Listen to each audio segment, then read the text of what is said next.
E aí, caçadores de mistérios, bem-vindos de volta ao sertão sobrenatural. Se você sobreviveu às assombrações do primeiro episódio, prepare-se para algo mais sombrio, o desespero humano que desafia o céu. Hoje, mergulhamos na lenda do padre que fez um pacto para trazer chuva. Baseada em relatos de sertanejos do século XIX, essa história mistura fé, seca e o proibido. No sertão, onde a água é ouro, o que você faria para salvar sua gente?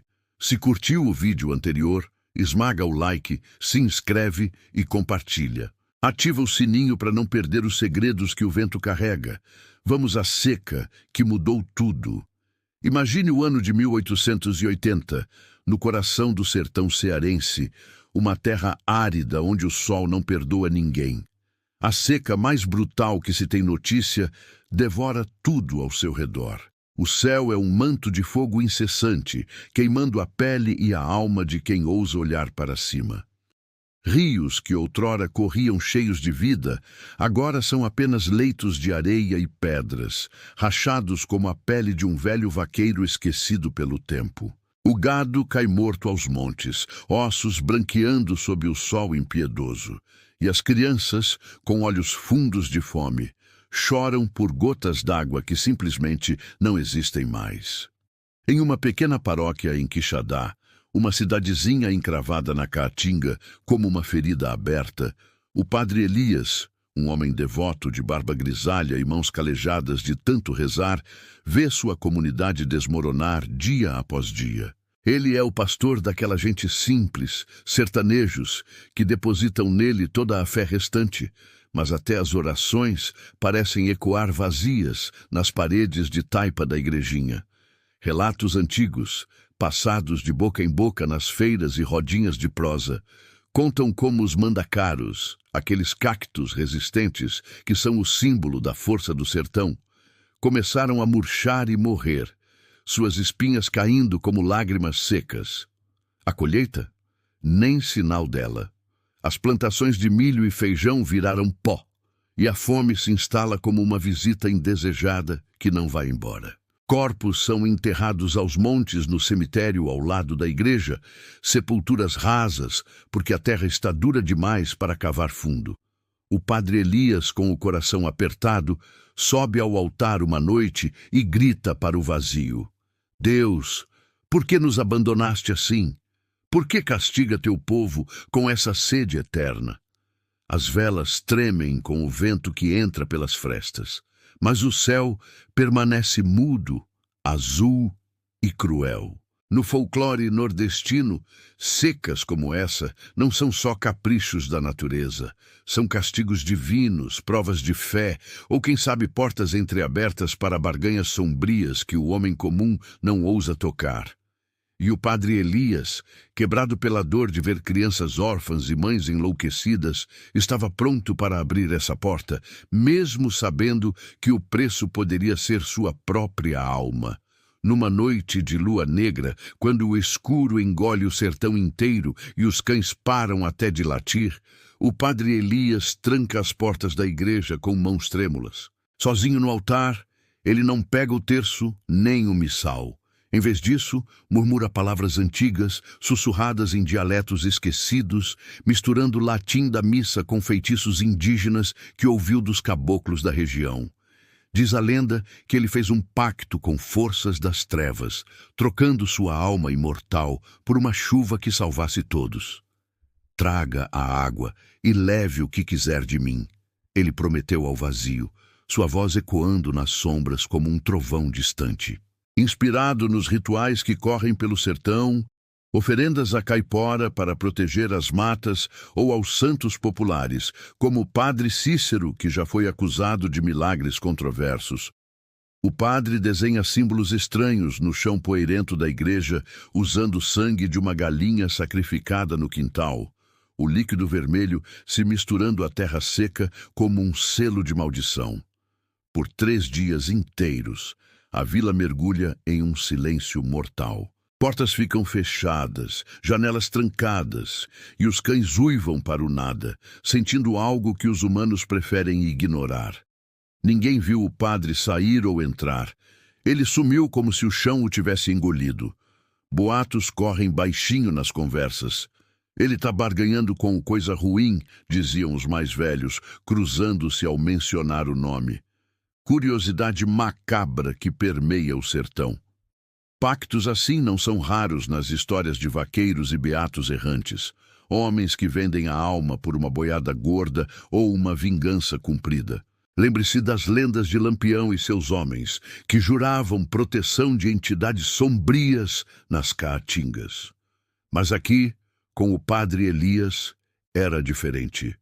Um homem de Deus cruzando a linha, profanando o sagrado por amor ao seu rebanho. Quando finalmente emerge, no quarto dia, ele está pálido como um fantasma, olhos vidrados e injetados, o hábito sujo de terra e algo mais escuro. A chuva vem, murmura ele para os poucos corajosos que o esperam na porta da igreja. Custou caro, mas vem. E então, como se o próprio inferno tivesse aberto as torneiras do céu, veio a chuva. Inesperada, furiosa, um dilúvio que rasga as nuvens como uma faca corta tecido podre. O que não caía há anos desaba em horas. Poços transbordam com água turva, rios fantasmas voltam à vida com rugidos ensurdecedores. E a Caatinga, essa terra teimosa, parece renascer em verde improvisado. Planticações brotam do nada, milagrosamente, como se sementes adormecidas acordassem de um sono eterno. A vila inteira se salva da fome. Crianças bebem até saciar a sede, mães choram de alegria e os homens dançam na lama que se forma nas ruas de terra batida. Sertanejos ajoelham na praça, agradecendo ao padre como se ele fosse um santo vivo, tocando suas vestes e pedindo bênçãos. Milagre, milagre do padre Elias, gritam eles, erguendo-o nos ombros em uma procissão improvisada. Mas observe os detalhes que ninguém quer ver. Aqueles sussurros que correm depois da euforia. A água tinha um cheiro estranho, de enxofre e podridão, como se viesse de poços profundos demais. Animais que bebem dela nascem deformados nas semanas seguintes. Bezerros com duas cabeças, galinhas botando ovos pretos. As sombras nas noites chuvosas parecem mais longas e sonhos atormentados assolam a vila. Visões de chifres e risos abafados. O padre sorri para todos, mas seus olhos estão vazios, como poços sem fundo. Em um momento de fraqueza, ele murmura para um coroinha assustado, um menino de olhos arregalados. O pacto foi cumprido. Agora ele vem cobrar. O garoto foge aterrorizado, contando para a mãe que espalha o boato como fogo em palha seca. A alegria da chuva vira um misto de gratidão e medo. Seria isso bênção ou maldição disfarçada? A vila prosperou nos meses seguintes, com colheitas fartas e água sobrando, mas o padre Elias sumiu na noite após a primeira grande tormenta. Ninguém o viu partir. A igreja amanheceu vazia, o altar rachado ao meio como se um raio o tivesse partido, e as velas ainda acesas, derretendo em poças de cera. Alguns dizem que foi levado pelo comprador da alma, arrastado para as profundezas em uma carruagem de fogo que ninguém viu, mas todos sentiram o cheiro de enxofre no ar.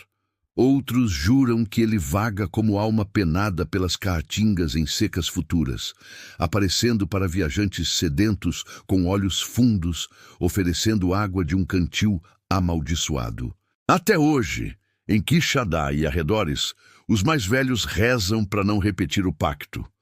Cruzam-se ao passar pela igreja antiga e, em noites de tormenta, ouvem sinos tocarem sozinhos, ecoando como um aviso do além. Mas ninguém sabe onde o padre foi parar. Foi para o céu redimido pelo sacrifício, para o inferno pagando o preço eterno?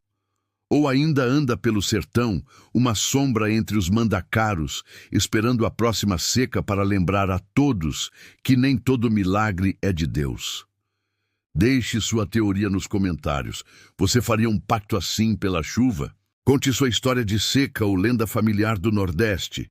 Se essa história te arrepiou até os ossos, like, compartilhe e se inscreve para o próximo episódio. Criaturas das secas eternas, onde vamos caçar monstros que surgem quando a água some. Obrigado por assistir e mergulhar nesse mistério comigo. No sertão sobrenatural, a verdade é mais seca que a caatinga, e os segredos molham como chuva amaldiçoada. Até a próxima. E cuidado com as barganhas que faz no escuro.